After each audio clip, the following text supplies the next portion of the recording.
என்னாலே நீ மறக்கப்படுவதில்லை. என் வார்த்தை மாறுவதில்லை. உம்மை கைவிடுவது. ஆமென். கர்த்தருடைய நாமம் மகிமைப்படுவதாக. நாம் ஒரு இன்ட்ரோடக்ஷனாக ஒரு வசனத்தை வாசிக்கலாம். 1 சாமுவேலுக்கு எழுதின புஸ்தகம் 16வது அதிகாரம் 7வது வசனத்தை நாம் வாசிக்க கேட்கலாம்.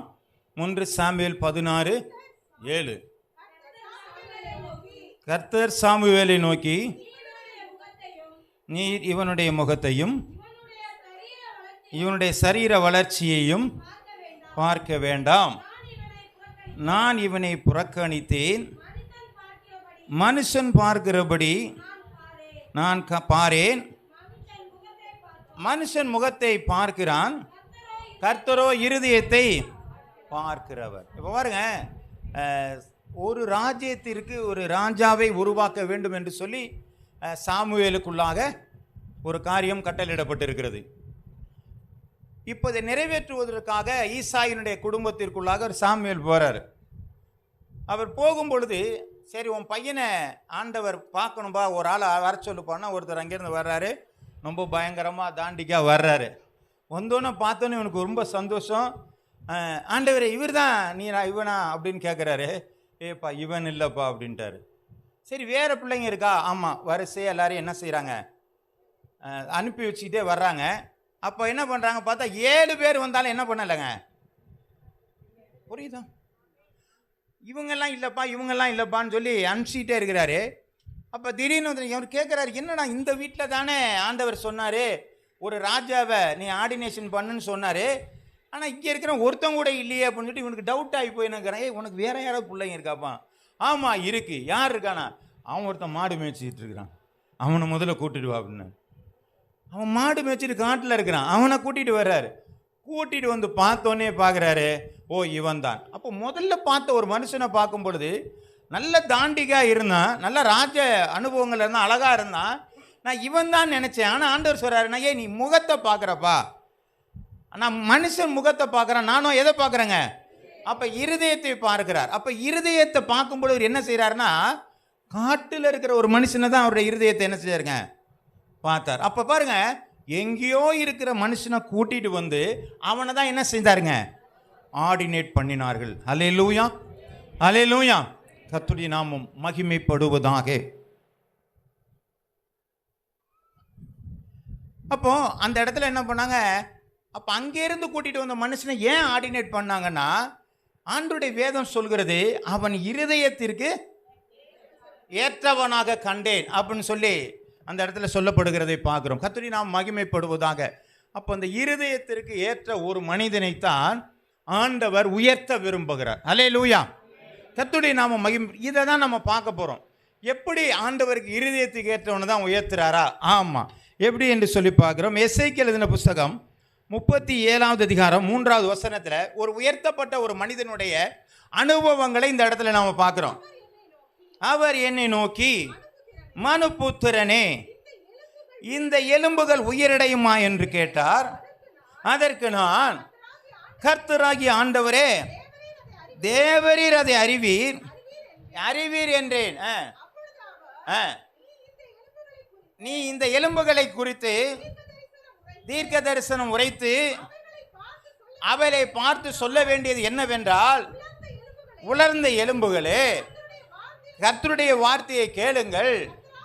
கர்த்தராகிய ஆண்டவர் இந்த எலும்புகளை நோக்கி, இதோ நான் உங்களுக்கு ஆவியை பிரவேசிக்க பண்ணுவேன், அப்பொழுது உயிரடைவீர்கள். ஒரு மனிதனை ஆண்டவர் உயர்த்துகிறார். அவன் தேவ மனிதனாயிருக்கிறான், தேவனாலே தெரிந்து கொள்ளப்பட்ட மனிதனாயிருக்கிறான். அவன் ஆண்டவர் அவனை அழைத்து கொண்டு போய் எலும்புகள் நிறைந்த ஒரு பள்ளத்தாக்கில் கொண்டு போய் என்ன செய்யறாருங்க, நிறுத்துகிறார். அந்த எலும்புகள் எப்படி இருந்துச்சுன்னா, வறண்டு போய் இருந்தது. கை வேற கால் வேற, எங்க என்ன இருக்குதுன்னே தெரியல, ஒரே குப்பை மாதிரி கிடக்குது. இப்போ ஆண்டவர் அவனை பார்த்து கேட்குறாரு, இது உயிரடையுமாப்பா அப்படின்னு கேட்கும் பொழுது அவன் சொல்லுகிறான், ஆண்டவர் அது உமக்கே தெரியும். ஆமே. இப்போ நம்மனா என்ன பண்ணியிருப்பாங்க, இது இல்லாமா நான் சொல்றது புரியுதுங்களா? ஆனால் அவனுடைய வார்த்தையை கேளுங்க, ஆண்டவர் அது உமக்கு தெரியும். ஏன்னா இது உயிரடையாதும் உயிரடைகிறதும் உனக்கு மட்டும்தான் தெரியும், எனக்கு தெரியாது ஆண்டவரை. அப்போ அவன் யாரை டிஃபெண்ட் பண்ணுறான் அப்படின்னு சொன்னால் கடவுளை மாத்திரமே இவன் டிஃபெண்ட் பண்ணுறான். எந்த ஒரு காரியத்திനും உயிரடையும் அது தெரியாது ஆண்டவரை, எல்லாமே ஒன்றை தான் இருக்குது. அப்போ தன்னை முழுவதுமாக தேவனோடு கூட ஒரு சார்ந்து இருக்கிற ஒரு அனுபவம் தான் அவனுடைய வாழ்க்கையில் ஒரு மேன்மையை கொண்டு வந்தது. அல்லேலூயா. எலும்புகளை பார்த்து சொன்னார், உயிரடைன்னு சொன்னார், எல்லாம் எந்திரிச்சு நிற்கிது. அப்படியே ஒன்று எல்லாம் பிரேதமாக கிடக்குது, எந்திரிச்சு கூட நிற்கல, எல்லாம் பிரேதமாக கிடைக்குது. ஒன்று அவர் சொல்கிறார், எப்போ ஆவியை எடுத்து ஊதுப்பாங்கிறாரு. ஆவி எடுத்து சொன்னோன்னா ஆவி அவனுக்குள்ளே வந்தோன்னே எல்லாம் எந்திரிச்சு நிற்கிது. ஆமென். அப்போ ஒரு மனிதனை உருவாக்க உயிர்ப்பிக்க ஒரு மனிதனை ஆண்டவர் பயன்படுத்துகிறார். அல்லேலூயா. கர்த்தருடைய நாமம் மகிமைப்படுவதாக. தனக்கு இஷ்டமான ஒரு மனிதனை, தான் யாரை விரும்புகிறோமோ, நான் தன்னை ஆண்டவர் யாரை நேசிக்கிறாரோ அவரை பயன்படுத்த விரும்புகிற ஆண்டவர் சாதாரணமாக அவர் பயன்படுத்துறது இல்லைங்க. அற்ப காரியமாய் ஆண்டவர் பயன்படுத்தல, அசாத்தியமான காரியத்திலே ஆண்டவர் பயன்படுத்துகிறார். அல்லேலூயா. அப்ப எப்படி ஒரு மனிதன் இவ்வளவு பராக்கிரமங்கள் செய்ய முடியுதுன்னு சொன்னா ஆண்டவராலே நேசிக்கப்பட்டவனாக மட்டுமே இருக்க வேண்டும். அல்லேலூயா. அப்ப நீங்களும் நானும் ஆண்டவராலே நேசிக்கப்படுவோமானால் நமக்குள்ளாக பராக்கிரமங்கள் நிகழ ஆரம்பிக்கிறது. அல்லேலூயா. இந்த காரியத்தை நம்ம பார்க்க போறோம். இது என்ன, இந்த காரியத்தில் என்ன என்று சொன்னால், நாம் சபைகளிலே நாம் வளர்க்கிற வளர்ச்சியிலே அதில் சில மாற்றங்கள் எப்படி உண்டாகிறது அப்படிங்கிறத வச்சு தான் நம்மளை ஆண்டவர் என்ன செய்கிறாருங்க, உயர்த்துகிற காரியங்கள் இருக்கிறது. அதை தான் இந்த நாட்களிலே நாம் தியானிக்க போகிறோம். வாசிக்கலாம். யாத்திராகமம் எழுதின புஸ்தகம் 34வது அதிகாரம் 10வது வசனம். யாத்திராகமம் 34:10. அதற்கு அவர், இதோ நான் ஒரு உடன்படிக்கையை பண்ணுகிறேன், பூமி எங்கும் எந்த ஜாதிகளிடத்திலும் செய்யப்படாத அதிசயங்களை உன் ஜனங்கள் எல்லோருக்குள்ளும் முன்பாக செய்வேன். உன்னோடு கூட இருக்கிற ஜனங்கள் எல்லோரும் கர்த்தருடைய செய்கைகளை காண்பார்கள். உன்னோடு கூட இருந்து நான் செய்யும் காரியம் பயங்கரமாயிருக்கும். அல்லேலூயா. இப்போ யாத்திராகமத்தில் சொல்றார், மோசேயை குறித்து ஆண்டவர் சொல்லுகிறாரே, நான் உன்னோடு கூட இருந்து நான் செய்யும் காரியம் பயங்கரமாயிருக்கும். அவர் செய்கிறேன்னு சொல்லல, எப்படி சொல்றாருங்க, உன்னோட கூட இருந்து. அப்போ உன்னை நான் மேன்மைப்படுத்துவேன், ஓ மூலமாக தான் நான் செய்வேன். அப்போ என்ன செய்கிறார், தனக்கு பிரியமானவர்களை ஒரு பெரிய ஒரு மனிதனாக அல்லது ஒரு பெரிய அற்புதமானவர்களாக மாற்ற வேண்டும் என்று சொல்லி ஆண்டவர் விரும்புகிறார். அல்லேலூயா, அல்லேலூயா. ஆனால் நம்முடைய வாழ்க்கையில் சில அடிப்படையான ஸ்டேஜுகள், அடிப்படையான ஒரு இருப்பிடங்களை நாம் வைத்திருக்கிறோம். இதை தான் இந்த நாட்களில் வேதத்தில் வாசிக்க போகிறோம். ஒரு ஆவியானவர் ஒரு மனிதனை நடத்தி செல்லும் பொழுது சில நிலைப்பாடுகளை அவர் எடுக்கிறார். இந்த நிலைப்பாடுகள் வேதத்தில் நமக்கு எப்படியாக சொல்லப்பட்டிருக்கிறது. கர்த்தருடைய நாமம் மகிமைப்படுவதாக. எசேக்கியேல் எழுதின புஸ்தகம் 47வது அதிகாரம் 3-9 வசனங்கள் வரை. அந்த புருஷன் தன் கையில் நூலை பிடித்து கொண்டு கிழக்கே புறப்படுகையில் 1000 முழம் அளந்து என்னை தண்ணீரை கடக்க பண்ணினார். தண்ணீர் கணுக்கால் அளவு இருந்தது. 1000 முழம் அளந்து என்னை தண்ணீரை கடக்க பண்ணினார்.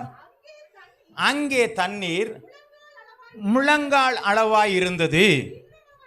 பின்னும் அவர் 1000 முழம் அளந்து என்னை கடக்க பண்ணினார். அங்கே தண்ணீர் இடுப்பளவாய் இருந்தது. பின்னும் 1000 முழம் அளந்தார்.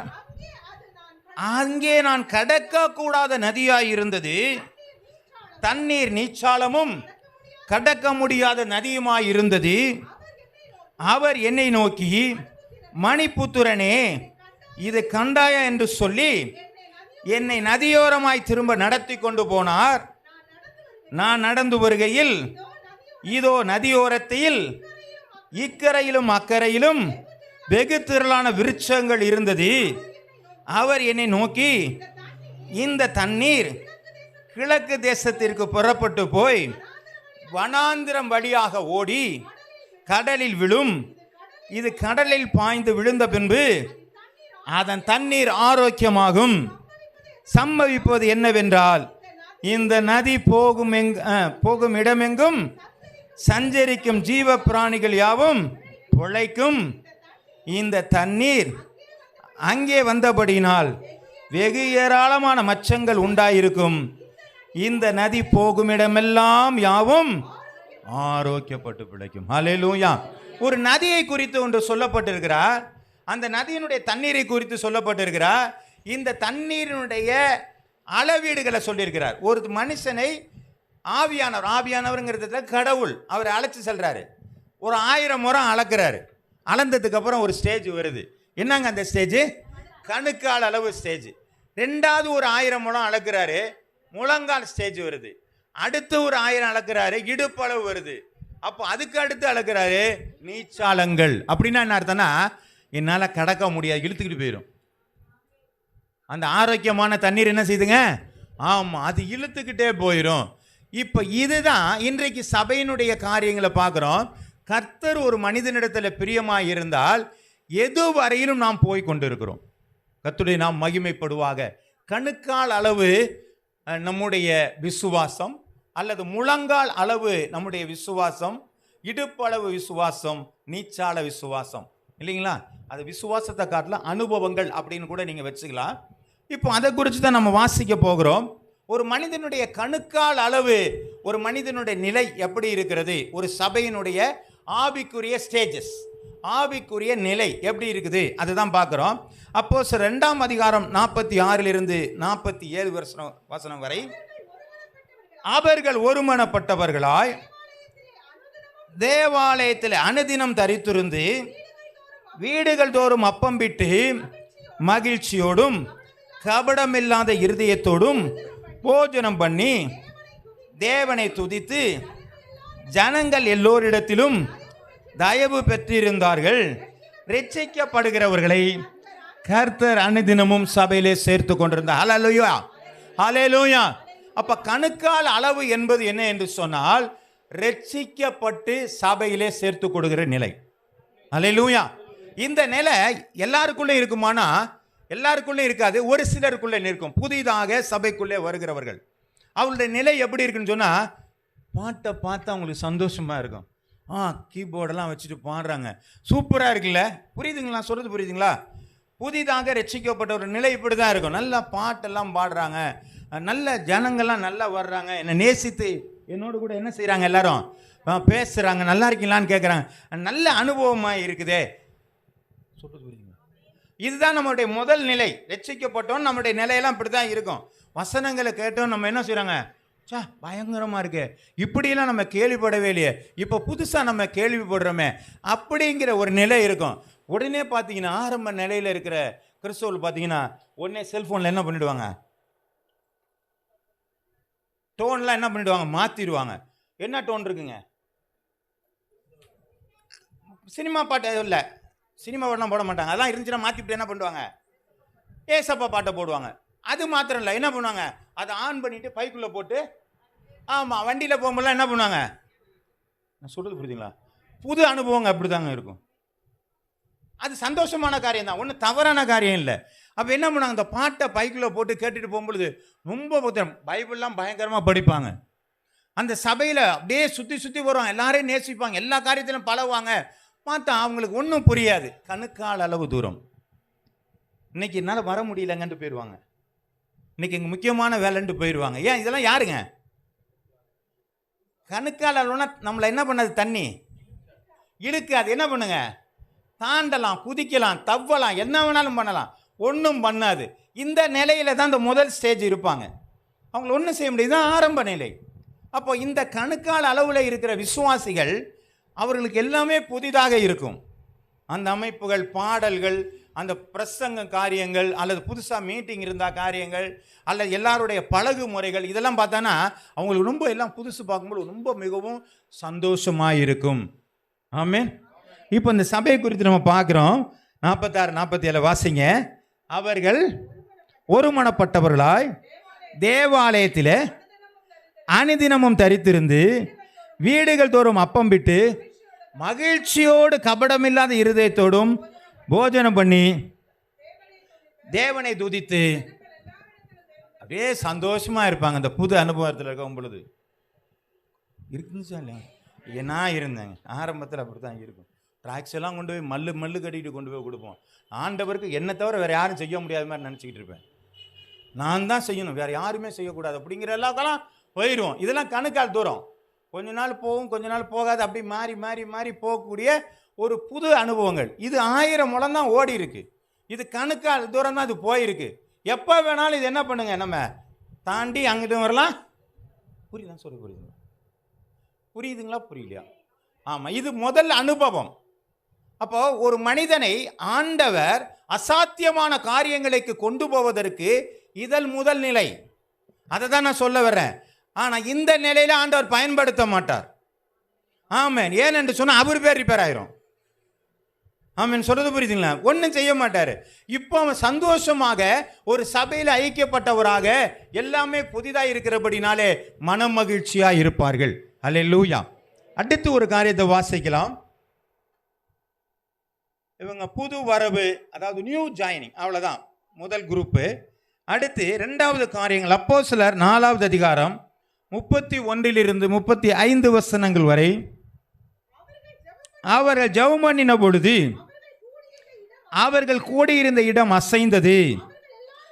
அவர்கள் எல்லோரும் பரிசுத்த ஆவியினால நிரப்பப்பட்டு தேவ வசனத்தை தைரியமாய் சொன்னார்கள். விசுவாசியான திரளான கூட்டத்தார் ஒரே இருதயமும் ஒரே மனமுள்ளவராய் இருந்தார்கள்.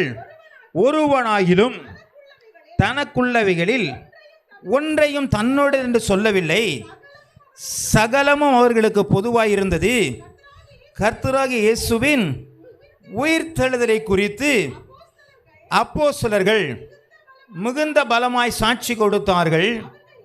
அவர்கள் எல்லோரும் பூரண கிருபை உண்டாயிருந்தது. நிலங்களையும் வீடுகளையும் உடையவர்கள் அவைகளை விற்று விற்கப்பட்டவர்களை கிரயத்து கொண்டு வந்து அப்போஸ்தலருடைய பாதத்திலே வைத்தார்கள். அவனவனுக்கு தேவையான தக்கதாய் பகிர்ந்து கொடுக்கப்பட்டது. அவர்கள் ஒருவனுக்கும் ஒன்றும் குறைவாயிருந்ததில்லை. அல்லேலூயா. இந்த 2வது ஸ்டேஜ் நம்ம பார்க்கும் பொழுது இது முழங்கால் தூரம் இல்லைங்களா? தாண்டி குதிக்க முடியாது. இழுத்துக்கிட்டு வேணா என்ன பண்ணாங்க, அங்கிட்டு இங்கிட்டு நடக்கலாமே ஒழிய தண்ணியிலேருந்து மேலே என்ன செய்ய முடியாது. நான் சொல்கிறது ஐடியா புரியுதா? முழங்காலை தாண்டி ஆமாம் குதிக்க முடியாது. முழங்காலை தாண்டிலாம் குதிக்க முடியாது.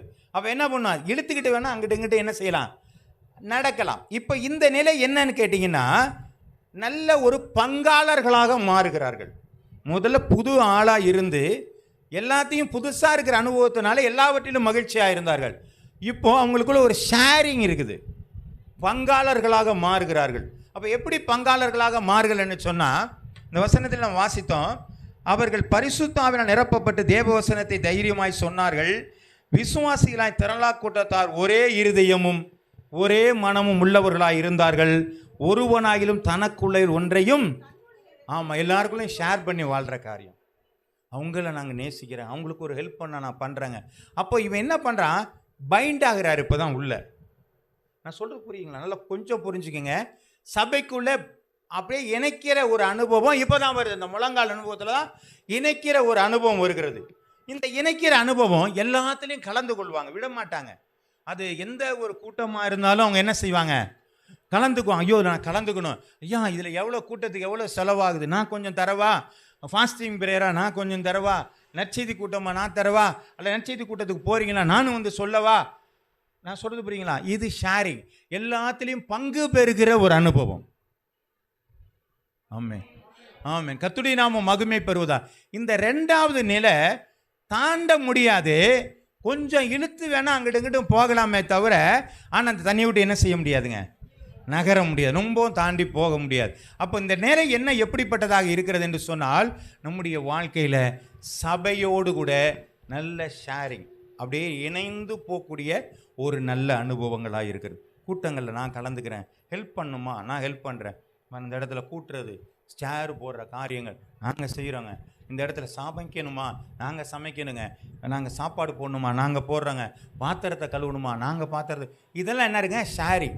சபையில் இருக்கிற ஒவ்வொரு காரியத்திலும் நான் இணைந்து செயல்படுகிற பைண்டிங், அதோட கட்டப்படுகிற ஒரு நிலைக்குள்ளாக வருகிற காரியங்கள் முழங்கால் அனுபவமாக இருக்கிறது. அல்லேலூயா, அல்லேலூயா. கர்த்தருடைய நாமம் மகிமைப்படுவதாக.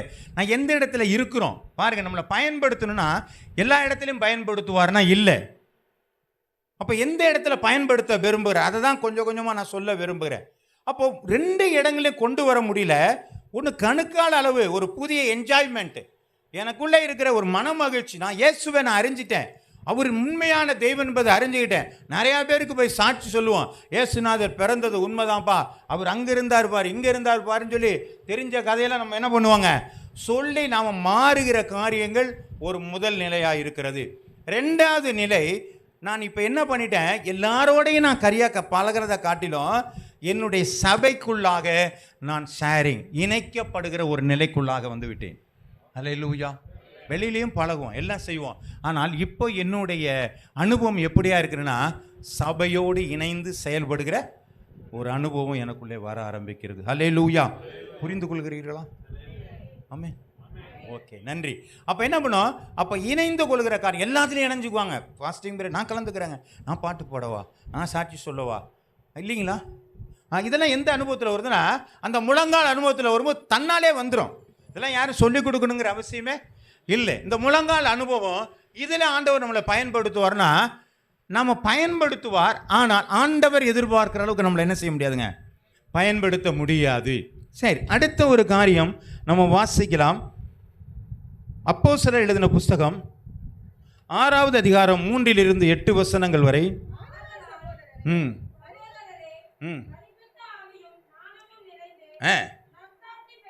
நற்சாட்சி பெற்றிருக்கிற 7 பேரை உங்களில் தெரிந்து கொள்ளுங்கள், அவர்களை இந்த வேலைக்காக ஏற்படுத்துவோம்.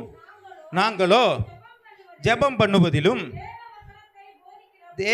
தேவ வசனத்தை போதிக்கிற ஊழியத்திலும் இடைவிடாமல் தரித்திருப்போம் என்றார்கள். இந்த யோசனை சபையார் எல்லோருக்குள்ளும் பிரியமாயிருந்தது. அப்பொழுது விசுவாசமும் பரிசுத்த ஆவியும் நிறைந்தவனாகிய சேவானையும் பிலிப்பையும் பிரகோரையும் நிக்கோனோரையும் தீகோனையும் பர்மேனாவையும் அமைந்தவனுமான அந்தியோகிய பட்டணத்தானிய நிக்கோலாவையும் ஆமென் அப்போ தெரிந்து கொண்டு அவர்களை அப்போஸ்தலருக்கு முன்பதாக நிறுத்தினார்கள், வைத்தார்கள். தேவ வசனம் விருத்தியடைந்தது.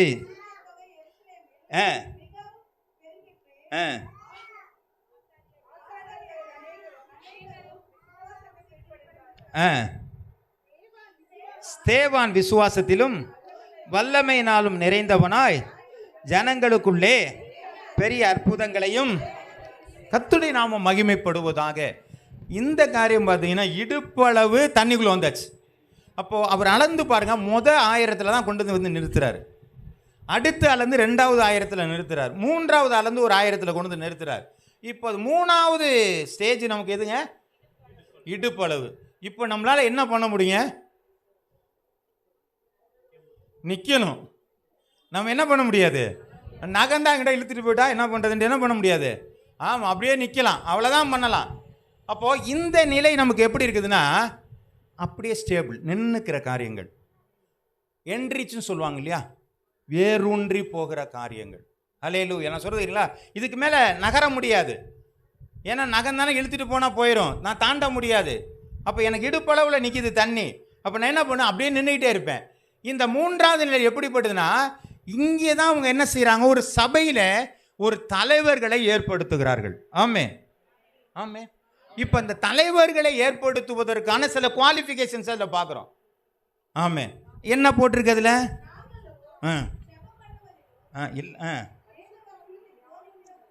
இல்லைம்மா, 3வது வசனம் பாருங்க. ஆதலால் சகோதரரே, பரிசுத்த ஆவியும் ஞானமும் நிறைந்த நற்சாட்சி பெற்றிருக்கிற 7 பேரை உங்களில் தெரிந்து கொள்ளுங்கள், அவர்கள் இந்த வேலைக்காக ஏற்படுத்துவோம். ஆமென்.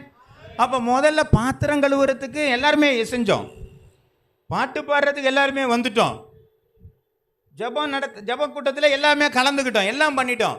ஆனால் இப்போ இன்னும் ஒரு ஆழம் என்ன கொடுக்குறாருன்னு சொன்னா, என்ன கொடுக்குறாருங்க? நீ தலைமை பொறுப்புக்குள்ளாக, ஒரு பொறுப்புக்குள்ளாக வர வேண்டுமானால் உனக்கு சில தகுதிகளை ஆண்டவர் எதிர்பார்க்கிறார். அல்லேலூயா. அப்ப எங்க இருந்து வளருது பாருங்க. ஆரம்பத்தில் ஒரு இடத்துல நின்ன நிலை, இப்போ 3வது நிலைக்கு நான் வரும் பொழுது நான் எப்படிப்பட்டவனா இருக்கணும்? பரிசுத்த ஆவியும் ஞானமும் நிறைந்து நற்சாட்சி பெற்றிருக்கிற 7 பேரை. அப்போ ஒரு குவாலிஃபிகேஷனை நம்மள்கிட்ட கொண்டு வந்துட்டாங்க. அப்போ ஒரு பொறுப்பை எனக்குள்ள கொடுக்கணும்னு சொன்னா, அப்ப அந்த இடத்துல அவங்களுக்குள்ள என்ன இருக்கணுங்க?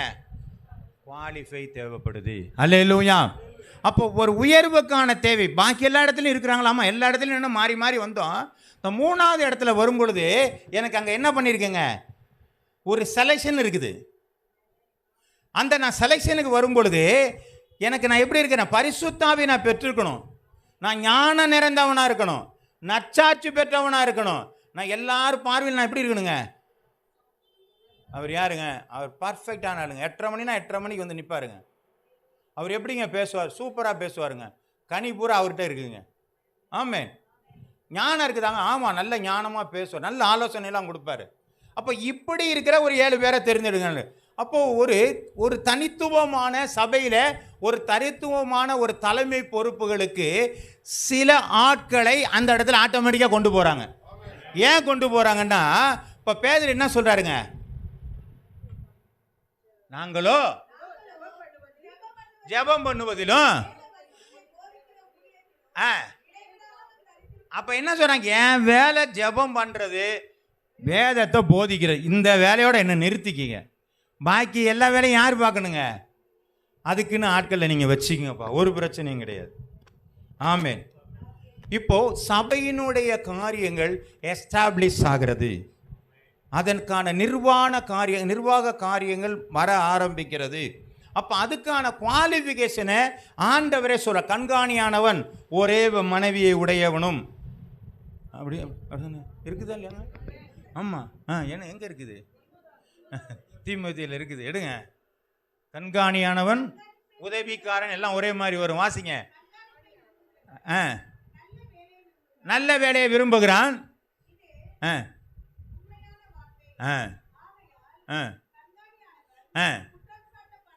அவன் எப்படி இருக்கணுங்க? ஆமீன். சபையில் இருப்பாங்க. ஆனால் இப்போ இங்கே என்ன வந்திருக்கீங்க? குற்றம் சாற்றப்படாதவனும், ஒரே மனைவியை உடையவனும், ஜாக்கிரதை உள்ளவனும், என்ன புத்திங்க? தெளிந்த புத்தி உள்ளவனும், யோக்கியதை உள்ளவனும், அந்நியரை உபசரிக்கிறவனும், போதக சம்மத்தனுமாய் இருக்க வேண்டும். அவன் மதுபான பிரியனும், அடிக்கிறவனையும், இழிவான ஆதாயத்தை இச்சிக்கிறவனாயும் இராமல், பொறுமையுள்ளவனும், சண்டை பண்ணாதவனும், என்னவா இருந்து பண ஆசை இல்லாதவனாய் இருந்து தன் சொந்த குடும்பத்தை நன்றாய் நடத்துகிறவனும், தன் பிள்ளைகளை சகல நல்லொழுக்கம் உள்ளவர்களாகவும் கீழ்ப்படிய பண்ணுகிறவளுமாய். எத்தனை தீமோத்தேயு? 1 தீமோத்தேயு 3வது அதிகாரம் 1 கர்த்தருடைய நாமம் மகிமைப்படுவதாக. அடுத்து உதவிக்காரனை குறித்து சொல்லப்பட்டிருக்கிறது. புரியுதுங்களா? அப்படி ஒவ்வொன்றுக்கும் குவாலிஃபிகேஷனை கொடுத்துருக்குறாங்க. அப்போ சபையினுடைய வளர்ச்சியில் ஒரு மனிதன் வளரும் பொழுது, அந்த குவாலிஃபிகேஷன் தகுதிக்கான காரியத்தை வரும் பொழுது அவனை கண்காணியனாக, உதவிக்காரனாக, அல்லது என்ன சொல்லப்பட்டிருக்குங்க இந்த இடத்துல, பந்தி விசாரிப்புக்காரனாக, இப்படியெல்லாம் அவங்களை என்ன செய்கிறாங்க? பொறுப்புகளை சபைக்குள்ளாக கொடுக்கப்படுகிறது. அல்லேலூயா. எதற்கேற்ற வகையாக? எதற்கேற்ற வகையிலாக கொடுக்கப்பட்டிருக்கிறது? தகுதிக்கேற்ற வகையிலாக. புரியுதா? ஏம்மா புரியுதா புரியலையா? புரியலன்னா திரும்ப ஒரு வாட்டி சொல்லிடுறேன். என்னம்மா புரியலையா?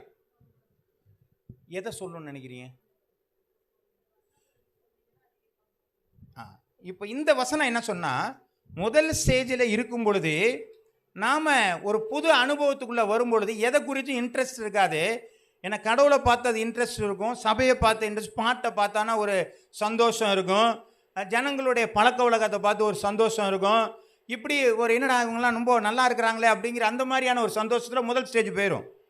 அந்த ரெண்டாவது ஸ்டேஜ் பார்க்கும் பொழுது ஷேரிங், எல்லா நிலைகளிலும் பங்கு கொள்ளுகிற காரியங்கள், அவங்க இருக்கிற ஊழியங்களில் பங்கு கொள்கிற காரியங்கள் அல்லது சபையினுடைய கூட்டங்களில் பங்கு கொள்கிற காரியங்கள், இதிலெல்லாம் ஒரு நிலையில் வந்து அதில் என்ன பண்ண இணைக்கிற காரியங்கள், அப்படியான ஒரு காரியங்கள் இருக்கும். இந்த மூணாவது காரியம் வேரூன்றுகிற காரியங்கள், சக் பண்ணுற காரியம், சபையிலேருந்து இழுக்கிற காரியம் என்ன இருக்குங்க? ஞானம், அறிவு, கீழ்ப்படிதல், பக்தி. புரியுதுங்களா? அப்போ சபைக்குள்ளே இருந்து வேத வசனங்கள் மூலமாக அவர் என்ன சொன்னார்? ஒரு வசனம் சொல்லுது இல்லையா, யோவான் புஸ்தகத்தில், ஒரு நாங்கள் செடியில் அதிகமாக இணைச்சிருந்தா நீங்கள் அதிக கனிகளை கொடுப்பீங்க. அப்போ நம்ம என்ன பண்ணோம்? தேவனோடு கூட இணைந்திருக்கிற அனுபவம் உள்ளவர்களாக மாறுகிறார்கள். அல்லேலூயா. அப்போ தேவனோடு அதிகமாக இணைந்து செயல்படுகிற மனிதர்களாய் மாறும் பொழுது அவருக்கு சில தகுதிகள் வர ஆரம்பிக்கிறது, அந்த தகுதிக்கேற்ற பொறுப்புகளும் வர ஆரம்பிக்கிறது. அல்லேலூயா, அல்லேலூயா. அப்போ கொஞ்சம் பேர் இருக்கும் பொழுது எல்லாரும் கூடி கூடி என்ன பண்ணாங்க? அப்பம் விட்டு எல்லாம் சுற்றிக்கிட்டு இருந்தாங்க. அப்புறம் கொஞ்சம் வளர்ச்சி அடைஞ்சதுக்கப்புறம் என்ன பண்ணாங்க? கூடி ஜெபிக்க ஆரம்பித்தாங்க. அதுக்கப்புறம் இப்போ கொஞ்சம் அதிகமான ஒரு சபையாக பெருகினதுக்கப்புறம் என்ன பண்ணாங்க? பொறுப்புகளை கொடுக்க ஆரம்பிச்சுட்டாங்க. புரியுதுங்களா? கொஞ்சம் கொஞ்சமாக சபை வளர்கிற காரியங்கள் இதோடு சேர்ந்து வருகிறது.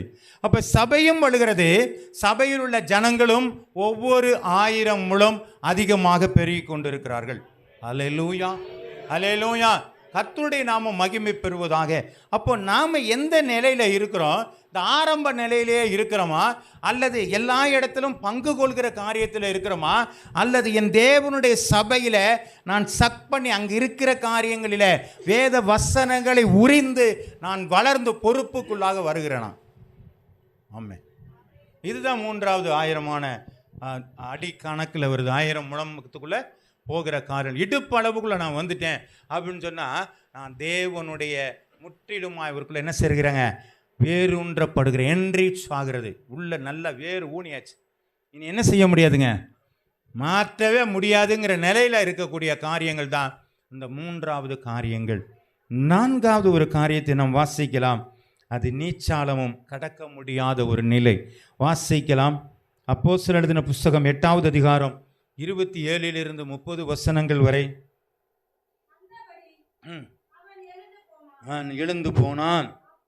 அப்பொழுது எத்தியோப்பியாருடைய ராஜஸ்திரி ஆகிய கந்தாகே என்பவளுக்கு பொக்கிஷம் எல்லாவற்றிற்கும் தலைவனமாயிருந்த எத்தியோப்பியனாகிய ஒருவன் பணிந்து கொள்ளும்படி எருசலேமுக்கு வந்திருந்தான். ஊருக்கு திரும்பி போகும் பொழுது தன் ரதத்திலே உட்கார்ந்து ஏசாயா தீர்க்கதரிசியின் ஆகமத்தை வாசித்து கொண்டிருந்தான். ஆவியானவர், நீ போய் ரதத்துடனே சேர்ந்து கொள் என்று பிலிப்புடனே சொன்னான். அப்பொழுது பிலிப்பு ஓடி போய் சேர்ந்து அவன் ஏசாயா தீர்க்கதரிசியின் ஆகமத்தை வாசிக்கிறதை கேட்டு என்றான். கர்த்தருடைய நாமம் மகிமைப்படுவதாக. நான்காவது ஒரு நிலை, அடுத்த ஒரு 1000 அடி முழம் தள்ளி கொண்டு போகும் பொழுது அது நீச்சாளமாய் இருந்தது. அல்லேலூயா. அங்கே என்னால் நிற்க முடியல, தண்ணி போகிற பாதையிலே நான் போக வேண்டி இருந்தது. அல்லேலூயா. அது இழுத்துட்டு போயிடுச்சு. என்னால் ஒன்றும் கிடையாது.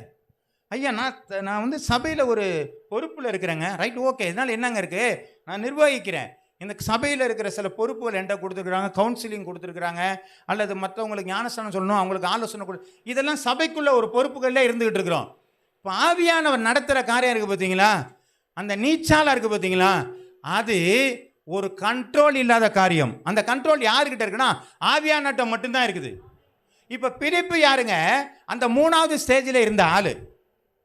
ஆமென். இவர் பந்தி விசாரிப்புக்காரனாக இருந்தார், இப்போ ப்ரொமோட் ஆகிட்டார். ஆமே. அப்போ முதல்லையே ஒரு சபையில் என்ன பண்ணியிருக்கலாம்? முதல்ல வந்திருக்கலாம், ரெண்டாவது ஷேரிங்கில் இருந்திருக்கலாம், மூணாவது என்ன பண்ணியிருக்கலாம்?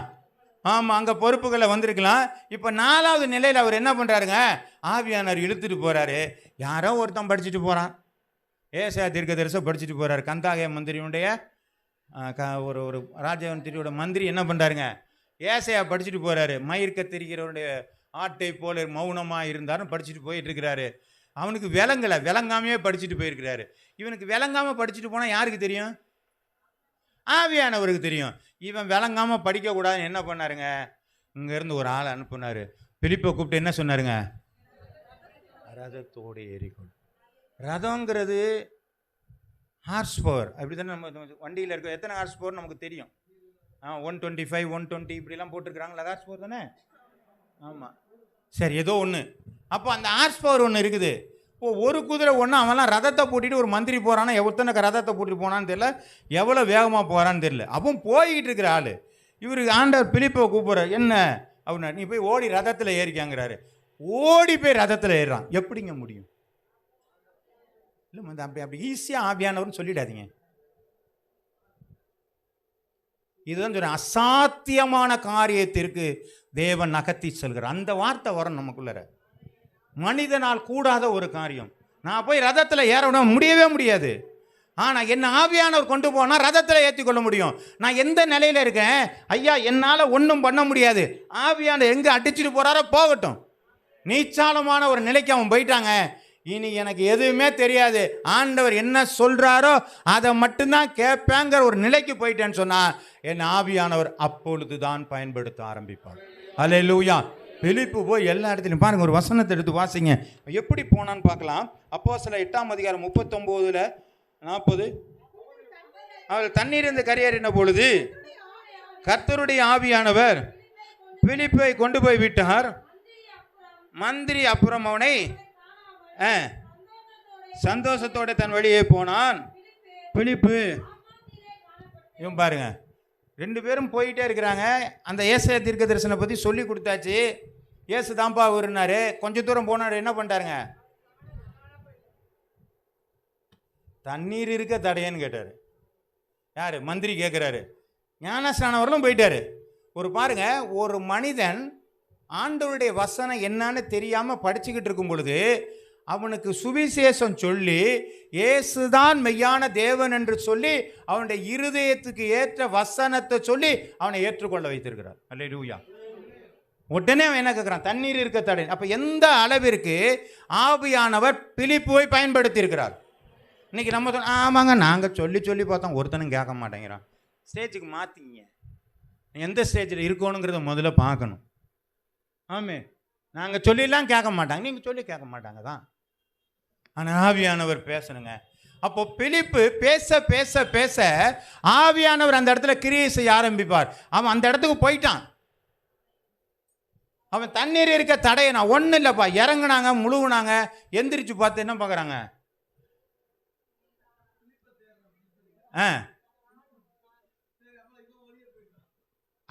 அதான் நான் சொல்றேன். அப்படி நம்ம அப்படியே மேற்கலாம் என்ன நடந்துச்சு பாருங்க. அதுல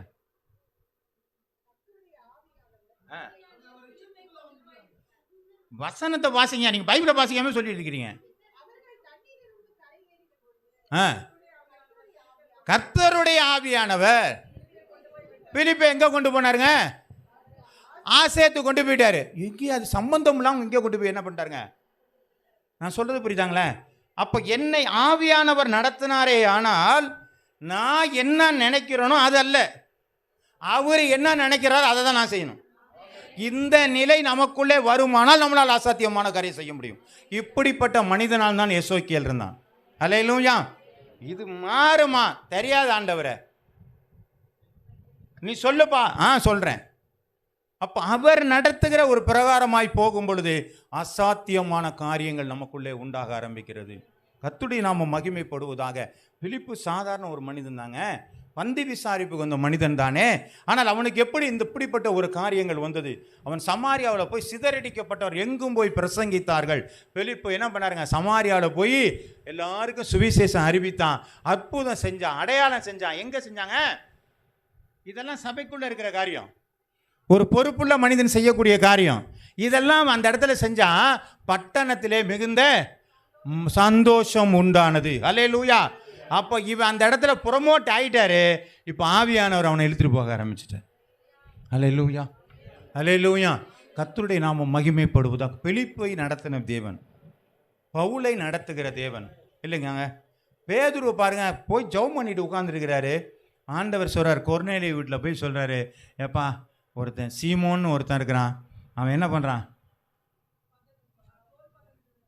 கடற்கரையோரமாக ஒரு தோல் பதினோட வீடு இருக்குது, மாடியில் அவன் ஜெபம் பண்ணிகிட்டு இருக்கிறான். அட்ரஸ் எல்லாம் விலை வாரி அவன் என்ன பண்ணுறாங்கிறவரில் என்ன சொல்கிறாருங்க, ஆவியானவர் சொல்லி கொடுக்குறாரு. அதே மாதிரி கேட்குறாரு, அவருக்கு ஒரு தரிசனத்தை கொடுக்குறாரு. ஆமாம் நான் பார்த்தேன், உன்னோட போக சொல்லியிருக்கிறாரு. சொன்னார் இல்லையாங்க. அப்போ பேதுருக்கிட்ட என்ன சொல்கிறாரு ஆண்டவர், நீ போப்பா அப்படின்னு சொல்கிறாரு. அப்போ ஆவியானவர் பேசுகிற பிரகாரமாக அவன் போகும் பொழுது அவன் போய் அங்கே ஜெபம் பண்ணா கொர்நேலியு வீட்டில் எல்லாரும் ரட்சிக்கப்படுகிறார்கள். அல்லேலூயா. அவ்வளோ பெரிய ஒரு ரட்சிப்பு எப்படி வருதுன்னு என்று சொன்னால் ஆவியானவரை கொண்டு, நம்மை கொண்டு ஆண்டவர் செயல்பட விரும்புகிறார். அல்லேலூயா, அல்லேலூயா. 3000 பேர் ரட்சிக்கப்பட்டாங்க, 5000 பேர் ரட்சிக்கப்பட்டாங்க. எனக்குள்ளதை நான் உனக்கு தருகிறேன். இயேசுவின் நாமத்தினாலே எழுந்து நட என்று சொல்லும் பொழுது அவன் எழுந்து நடந்த ஒரு அசாத்தியமான காரியம் எப்பொழுது என்று சொன்னால் அவன் ஆவியானவர் நடத்துகிற பிரகாரமாய் அவன் நடக்க ஆரம்பித்திருக்கிறான். அல்லேலூயா, அல்லேலூயா. அப்போ நம்ம எந்த இடத்துக்கு போக விரும்புகிறோங்க, இதெல்லாம் ஏன் ஆண்டவர் ஆவியான, என் வேலையை விட்டுட்டுலாம் எங்கிட்டாது வேலையை விட்டுலாம் நான் போக முடியுமா? நீங்கள் பாட்டுக்கு எங்கேயாவது ஆசாத்தில் கொண்டு விடுவீங்க, ராஜாவோட போய் ஏறுங்க, இதெல்லாம் எங்களுக்கு வேலையானாங்க. நான் அந்த இடத்துக்கு போகணுன்னா இந்த காரியத்தில், அதுதான் டெடிக்கேஷன். அல்லேலூயா. அப்போ இந்த டெடிக்கேஷன் உள்ளது தான் பார்த்து வேதம் சொல்கிறது, அந்தியோகியாவிலே கிறிஸ்துவனுடைய சீசர்களுக்கு கிறிஸ்தவர் என்று பெயர். அப்படின்னா என்னங்க அர்த்தம்னா, சீசர்களாக டெடிகேட் பண்ணப்பட்டிருக்கிறார்கள். அல்லேலூயா, ஆமென். கர்த்தருடைய நாமம் மகிமைப்படுவதாக. நான் ஆண்டவருடைய சீசனாக மாறவில்லை, பிரதிஷ்டை பண்ணப்பட்டிருக்கிறேன். அல்லேலூயா. நான் தேவனுடைய சாயலாய் பிரதிஷ்டை பண்ணிருக்கிறேன். தேவனுடைய ஆவியினாலே நான் பிரதிஷ்டை பண்ணப்பட்டிருக்கிறேன். தேவ சாயல் எனக்குள்ளாக இருக்கிறது. கர்த்தருடைய நாமம் மகிமைப்படுவதாக. இதுதான் என்னுடைய ப்ரமோஷன். அப்படி நான் என்னை பிரதிஷ்டை பண்ணப்பட்டபடினால்தான் நான் கிறிஸ்தவனாக இந்த உலகத்தில், சீசனாக இந்த உலகத்தில் என்னால் ஜீவிக்க முடிகிறது. கர்த்தருடைய நாமம் மகிமைப்படுவதாக.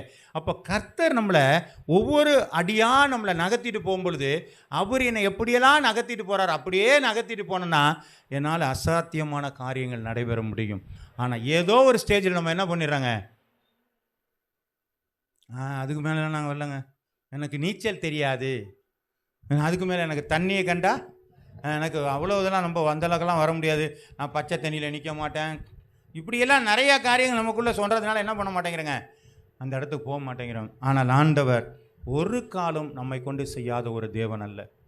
யார் வாஞ்சிக்கிறாங்களோ, யார் விருப்பப்படுறாங்களோ, யாரெல்லாம் தன்னை நேசிக்கிறாங்களோ அவங்களெல்லாம் ஆண்டவர் உயர்த்த விரும்பி கொண்டே இருக்கிறார். அல்லேலூயா, அல்லேலூயா. 7 பேரை தாங்க நியமித்தாங்க.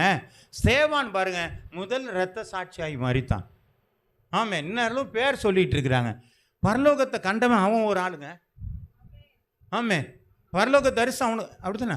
ஆமாம், பரலோக தரிசனத்தை கண்டவன் அவன் பாருங்க. ஆண்டவர் அங்கே உட்காந்துருக்கிறதையும், பிதாவானார் உட்காந்துருக்கிறதையும் ஏசு கிறிஸ்து, ஆமாம், அவர் நிற்கிறார் வெல்கம் பண்ணுறதுக்காக. எந்திரிச்சுடா, வெல்கம், வாப்பா ஸ்தேவான் வா, அவனுக்காக எந்திரிச்சு நிற்கிறாரு. ஒரு ஹானர் கொடுக்குறாங்க தானேங்க. எந்திரிச்சு நின்று ஸ்தேவானுக்காக நிற்கிறாரு. அப்போ அந்த அளவு பரிசுத்தாவி நிறைஞ்சவன் பார்க்குறான். அப்போ பரிசுத்தாவினுடைய நிறைவு பரலோக தரிசனத்தை கொண்டு வருகிறது. பரிசுத்தாவினுடைய நிறைவு பராக்கிரமமான காரியங்களை செய்ய முடிகிறது. பரிசுத்தாவினுடைய நிறைவு தேவனோடு கூட என்னால் இணைந்து செயல்பட முடிகிறது. அல்லேலூயா, அல்லேலூயா. இந்த இசைவான காரியத்தை நாம் பெற்றுக்கொள்கிறவர்களாக இருக்க வேண்டும். அல்லேலூயா. அப்போ நம்ம எப்போதுமே ஒரே மாதிரி அப்படியே இந்த ஆனவனாவே படிச்சுக்கிட்டோம்னால என்ன செய்ய முடியாதுங்க. ஆமாம், இருக்கக்கூடாது. ஆனானாவுக்கு தாண்டி அதுக்கப்புறம் வசனங்கள் வார்த்தையில் வாசிக்கணும். அதுக்கப்புறம் என்ன பண்ணுங்க, அது எழுத ஆரம்பிக்கணும். அதுக்கப்புறம் என்ன பண்ணுங்க, அடுத்த பெரிய புஸ்தகங்களை படிக்க ஆரம்பிக்கணும். இப்படி நம்ம படிக்க வாசிக்க நம்ம கொஞ்சம் கொஞ்சமாக நம்முடைய வாழ்க்கையில் என்ன இருக்குங்க, மேம்பாடான கல்வி நிலைகள் நமக்குள்ளே உருவாக ஆரம்பிக்கிறது. அப்போ ஆவிக்குரிய வாழ்க்கையிலும் பூரணராகிற ஒரு காரியங்கள் இருக்கிறது. எசேக்கியால் ஒரு பூரண நிலைக்குள்ளே வந்து அவன் மூலமாக தரிசனங்களை ஆண்டவர் சொன்னார். ஏன் அவங்க மூலமாக தான் சொல்லணுமா, வேறு யாரும் இல்லையா? இல்லைங்க, அவங்க அந்த நிலையில் வந்தவங்க. மீகா, யோனா இல்லைங்களா, மல்கியா கடைசி வரும் சொல்லிட்டு போயிட்டார் அவர் இல்லைங்களா. ஆமாம், அடுத்து ஸ்தேவான் வரப்போகிறாங்க, இவர் யோவான் ஸ்நானகன் வரப்போகிறாங்கிறவரெலாம் அவர் என்ன செஞ்சிட்டாருங்க. ஆமாம், ஏலியாவினுடைய ஆவி இருக்கிறவங்க ஒருத்தன் வரப்போகிறான்னு சொல்லி மல்கியா சொல்லிட்டு போகிறார். 4 வருஷத்துக்கு முன்னாடியே சொல்லிட்டு போயிட்டார். இப்போ இதெல்லாம் எப்படிங்க அவரால் முடிஞ்சது என்று சொன்னால், இவர்களெல்லாம் அசாத்தியமான காரியம் செய்வதற்கு ஆண்டவராலே பயன்படுத்தப்பட்டவர்களாக இருக்கிறார்கள். அப்போ நீங்களும் நானும் பயன்படுத்தப்பட்டவர்களாக இருக்க வேண்டுமானால், நாம் அந்த எல்லைகளுக்குள்ளே போக வேண்டுமானால், ஆண்டவர் கொண்டு போகிற பாதையிலே நாம் போகிறவர்களாக இருந்தோமானால் நம்மளை ஆண்டவர் பயன்படுத்துவார். ஆண்டவர் என்னை பயன்படுத்திட்டா எனக்கு ஒரு குறையுமே கிடையாது. ஆமென், ஆமென். ஒரு குறையும் கிடையாது. எனக்கிட்ட என்னங்க குறை வரப்போகுது? ஆண்டவர் சொல்கிறார், தன்னுடைய சீசர்களை பார்த்து சொன்னார், எப்பா மாற்று வஸ்திரம் கொண்டு போகிற, ஓகே ஆண்டவரை. குச்சியெல்லாம் எடுத்துகிட்டு போகாத, ரைட் ஆண்டவர். பாதரட்சை போடாரு, ஓகே ஆண்டவரை. பணம் வச்சுருக்கியா, வச்சுருக்கேன், அதை வச்சுட்டு போயிரு. ஒன்றும் எடுத்துகிட்டு போகக்கூடாதுண்ணா, ரைட் ஆண்டவரை. அப்படியே போன்ட்டார். 2 பேரை அனுப்புனார், 2 பேராக போயிட்டார். அவர் நல்ல தலைவன். திரும்பி வரும்போது கேட்குறாரு, எப்பா ஏதாவது குறை இருந்துச்சாப்பா? ஒன்றும் இல்லை ஆண்டவர். என்ன, எல்லாம் எனக்கு திருப்தியாக கிடச்சி. இதுதான் ஆண்டவர் நடத்துகிற காரியங்கள். ஒருவேளை நம்மளுடைய பயம் என்ன என்று சொன்னால், என்னை ஆண்டவர் நடத்தினா எங்கேயாவது இடையில விட்டுருவாரோங்கிற ஒரு பயம் இருக்குது. மனுஷன் அல்லவர். மனுஷன் வேணால் பாதியில் விட்டுட்டு போகலாம். தேவன் ஒரு காலம் நம்மளை பாதியில் விடுகிற தேவன் அல்ல. அவர் அழைச்சா போய்கிட்டே இருக்க வேண்டியதான் வேலை. போனால் நம்மளை கொண்டு பெரிய காரியங்களை ஆண்டவரால் செய்ய முடியும். அல்லேலூயா, அல்லேலூயா, அல்லேலூயா. எசேக்கியேலை நினைச்சு பாருங்க. ஆண்டவரே, உலர்ந்த எலும்புகள் உயிரடையுமா? எனக்கு தெரியாது ஆண்டவரே, உம்மால தான் கூடும். அப்போ சொல்லு ஆண்டவரே. சொல்கிறேன்னு எந்திரிச்சு நிற்கிது. உனக்கு எப்படி இருக்குங்க? ஆண்டவர் சொன்னோன்னே செஞ்சுட்டான், எந்திரிச்சு நின்று. அப்புறம் என்ன ஆண்டவரை ஊதுப்பா, ஊதுனாச்சு, சேனைகளாக இருந்துச்சு. எதுக்கு ஆண்டவர் என்னாரு? எப்பா இஸ்ரவேல்கிட்ட சொல்லு, அவங்க தான் செத்து கிடக்குறாங்க, அவங்களாம் உயிர்ப்பிக்க போகிறேன்னு சொல்லுன்னு சொல்லி ஒரு வசனத்தை சொல்கிறதுக்காக தின சேனைகளை பண்ணிகிட்டு இருக்கிறார். அல்லேலூயா. கர்த்தருடைய நாம மகிமைப்படும். ஒரு தரிசனத்தை சொல்வதற்காக ஒரு அற்புதங்களை ஆண்டவர் கொண்டு வருகிறதை பார்க்கிறோம். நீங்களும் நானும் ஆண்டவரை இழுக்கிற வண்ணமாக நாம் போக பிரயாசப்படும் பொழுது நம்மை கொண்டு ஆண்டவர் பராக்கிரம காரியங்களை செய்வார். ஒரு நாளும் நம்முடைய வாழ்க்கையில் ஒரு நாளும் குறைவுகள் வராதுங்க. இதனால் நான் நஷ்டப்பட்டு போயிடுவேன், சாப்பாட்டுக்கு லாட்ரி அடிப்பேன், அதெல்லாம் ஒன்றும் கிடையாது. எல்லாம் நல்லபடியாக ஆண்டவர் கொண்டு போவார். ஒருவேளை சொல்லுங்க, ஒருவேளை அப்பத்துக்காக யாரு? நீதிமான் ஒருவேளை அப்பத்திற்கு திரிந்து போகிற, நான் இறந்து திரிகிறத நான் காணேன். ஆண்டவருடைய பிள்ளை ஒருவேளை அப்பத்துக்கு லாட்ரி அடிக்கிறாங்க கிடையாது. காக்கே கொண்டு நம்மளை என்ன செஞ்சிருவாருங்க? ஆமாம், போஷிப்பார். என்ன போஷிப்பார்? அப்பமும் ரச்சியும் கஞ்சியெல்லாம் கொடுக்க மாட்டார். ஆமாம், ஆமாம். ஆண்டவர் நடத்த ஆரம்பித்தார். எப்படி கொடுக்குறாருங்க? ஆமாம், அப்பமும் இறைச்சியும் வந்துக்கிட்டே இருக்குது. அது பாட்டு காலம்பரம் ஒரு வாட்டி. ஆமாம், ஒரு நாள் கூட கிடையாது. காலம்பரையும் வருது, மத்தியானம் வருது, நைட்டும் வருது. 2 நேரம் சாப்பிட்டு தண்ணியை குடிச்சு ஜம்முன்னு உட்காந்துருக்கிறாரு. தண்ணி தீர்ந்து போச்சு. ஆண்டவர் சொல்கிறாரு, சாரி பார்த்துக்கு போ. அங்கே என்னையா அப்பம், போய் சாப்பிடு. அங்கே ஒன்றும் இல்லை, நீ போய் சொல்லு. இவர் போய் அங்கே ஆசீர்வதிக்கிறார். நான் தான் சொன்னேன்ல, இப்படி இருந்த அவருடைய கரம் இப்படி மாறியது. இப்படியே பார்த்துட்டு இருந்தார். எப்போ இறைச்சி வரும், எப்போ பிரெட்டு வரும்னு இப்படி இருந்தார். அங்கே போய் என்ன பண்ணார்? அப்பமும் திராட்சை ரசமும் உனக்கு வரக்கிறது, உன்னை ஆசீர்வதிக்கிறேன், கொண்டு வா எல்லாத்தையும் கொண்டு வந்தார். பஞ்சகாலம் தீர்றவர்களும் அப்பமும் என்னையும் ஆமாம் தீரவே கிடையாது. அல்லேலூயா. ஆமாம், இதெல்லாம் யாருங்க? ஆவியானவர் நடத்துகிற ஆள். அப்போ நாங்களும் நானும் அப்படி போகும் பொழுது இருங்களூர் இயேசுக்காக மாறாது மாறும். இன்னமும் அந்த நிலையில தான் இருக்கிறோம். நீச்சாலத்திற்கு போய் பாருங்கள், இருங்களூர் நிச்சயமாகவே மாறும். அல்லேலூயா. நம்ம பயப்படுறாங்க, நிறையா நம்ம பயப்படுறோம். என்னை எதையோ ஒன்று போட்டு எனக்கு நானே சொல்லுவாங்கள்ல, அவன் தன்னுடைய கையை கட்டிக்கிட்டு என்ன பண்ணுறாங்க? தன்னுடைய மாமிசத்தையே சாப்பிட்டுட்டு இருக்கிற நிலை தான் நம்மள்கிட்ட இருக்குது. நானே என்னை மல்லு கட்டி கடிச்சிரு, எனக்கு நானே விளங்க போடுறேன். இல்லைங்க, நம்ம ஆண்டவருக்குள்ளே வந்துட்டு ஆண்டவரை விட்டு கொடுங்க. ஆண்டவர் என்ன சொல்கிற உட்காதுல உளுந்து கேட்கணும். ஒரு அளவில் இருக்க முதல் அளவில் இருந்தபடியே நிற்காதீங்க. சபைக்குள்ளே வந்தோமா, முதல் நிலையில் இருந்துச்சு, 2வது நிலைக்கு மாறினாங்க, 3வது நிலைக்கு மாறினாங்க, பிலிப்பு 4வது நிலைக்கு அவர் உயர்ந்து ஆவியானவர் எப்படி போனார்? அப்போ அதான் வளர்ச்சி.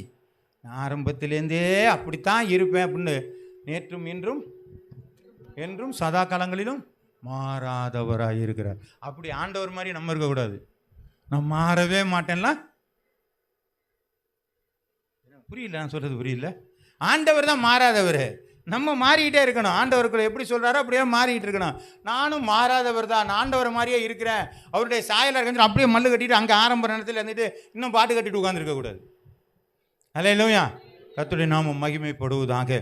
ஒரு வசனத்தை வாசிக்கலாம். லூக்கா எழுதின புஸ்தகம் 2வது அதிகாரம் 25 to 27 வசனங்கள் வரை. அப்பொழுது சிமியோன்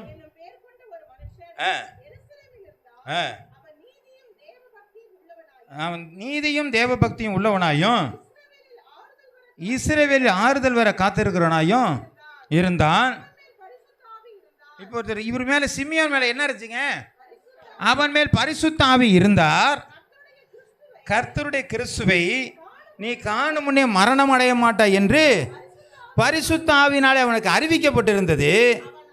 அவன் ஆவியின் ஏவுனாலே தேவாலயத்திற்கு வந்திருந்தான். பாருங்க, ஆவியானவர் தான் எல்லாமே நடத்துறாரு. அவனுக்குள்ள பரிசுத்த ஆவி இருந்துச்சு. பரிசுத்த ஆவி சொல்லியிருக்கா, எப்பா அந்த ரட்சத்தை நீ காணாம நீ சாகவே மாட்டடான்றாரு. அப்போ ஏற்கனவே அவர் என்ன கேட்டிருப்பாருங்க? ஆண்டவரை நான் சாகிறேன், ஆண்டவர் என்னை விட்டுரு, ஆண்டவரை இப்படி தான் பேசியிருப்பார். அவர் சொல்லிட்டாரு, ஏய் ரட்சணியத்தை பார்க்காம நீ சாக மாட்ட. அதனால என்ன பண்ணார்? அப்போ என்ன பண்ணார்? காத்துக்கிட்டே இருக்கார். ரட்சணியத்தை போகணும், வீட்டில் உட்காந்துருக்கிறாரு. இப்போ ஆவியின் ஏவுதல் பண்ணார். ஏய் கோயிலுக்கு போ, கோயிலுக்கு போன்னு தள்ளி விடுறாரு. அங்கே போனால் ஏசுநாதரை பார்த்துட்டார். அல்லேலூயா.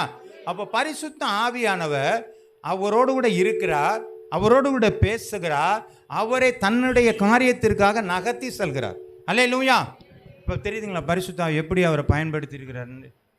நம்மளை அப்படி பரிசுத்த ஆவியானவர் நம்மளை பயன்படுத்துகிறாரா? ஆவியானவர் நம்மளை நடத்துகிறாரா? கொஞ்சம் ட்ரை பண்ணலாம்ல. என்னங்க இதெல்லாம் சொல்கிறதெல்லாம் பொய்யா, பித்தலாட்டமா? ஏசுனார் பொய்யே சொல்லிக்கிட்டே இருக்கிறாரா? பைபிள் பூரா ஃப்ராடுத்தனமாக எழுதி விட்டாங்களா? இல்லைங்க, இதெல்லாம் தெரியும். நம்ம என்ன பண்ணணுங்க? சோதித்துப்பார். அப்போ என்ன பண்ணணுமே?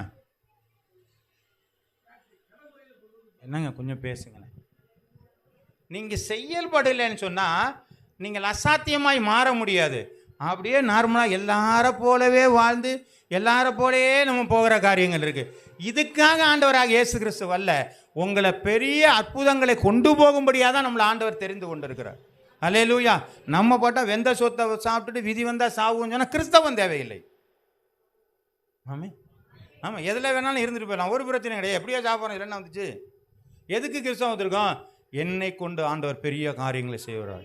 இந்த காரியத்துக்காக தான் நம்மளை ஆண்டவர் தெரிந்தெடுக்கிறார். அதை நோக்கி நாம் ஓட ஆரம்பிப்போம். நம்முடைய வாழ்க்கை ஆண்டவர் நடத்துகிற புறவமாக இருக்கிறது. அது 1000 முழம் அல்ல, கணுக்கால் அளவல்ல, முழங்கால் அல்ல, இடுப்பளவல்ல, அது நீச்சாளமாய் மாற வேண்டும். அல்லேலூயா. இந்த நீச்சாளம்தான் தேவ ஆவியானவர் நம்மளை நடத்தி கொண்டு போகிற காரியங்கள். நீங்கள் உட்காந்து ஜெபம் பண்ணுங்க. ஆண்டவரே நீர் என்னை நடத்தும் என்று சொல்லுங்கள். ஒரு சின்ன காரியத்தை ஆண்டவர்கிட்ட கொடுத்து, ஆண்டவரே உங்களுடைய ஆவியானவர் எப்படி என்னை நடத்துகிற அப்படி நடத்துங்கன்னு சொல்லி பாருங்கள். உங்களை நடத்தும் பொழுது தான் அந்த அனுபவங்கள் ஆசீர்வாதமாய் தெரியும். அல்லேலூயா. ப்ராக்டிஸ் பண்ணுங்கள். எந்த ஒரு காரியத்தையும் ப்ராக்டிஸ் பண்ணணும். நம்ம எதையுமே செயல்முறைகளை கொண்டு வரணும். எதுக்குங்க காலேஜில் படிக்கும்போது ப்ராக்டிக்கல் தியரின்னு வச்சுருக்குறாங்க? தியரி சொன்னால் நம்பாதலைன்னா அதை ப்ராக்டிக்கல் பண்ணிப்பார், சரியாக தெரியும். நாங்கள் நம்முடைய வாழ்க்கையில் கிறிஸ்தவத்தை இதை வச்சு நான் நம்பாதீங்க, உங்கள் செயல்முறையில் வச்சு நீங்கள் நம்புங்க. ஒரு நாளும் நீங்கள் வேரூன்றி நிற்கிறவர்களாக இருப்பீர்கள், ஒரு நாளும் மாறாதவர்களாக இருப்பீர்கள். கர்த்தருடைய நாமம் மகிமைப்படுவதாக. ஆமென். தலைகளை தாழ்த்தி நாம் ஜெபம் பண்ணலாமா? ஸ்தோத்திரம்.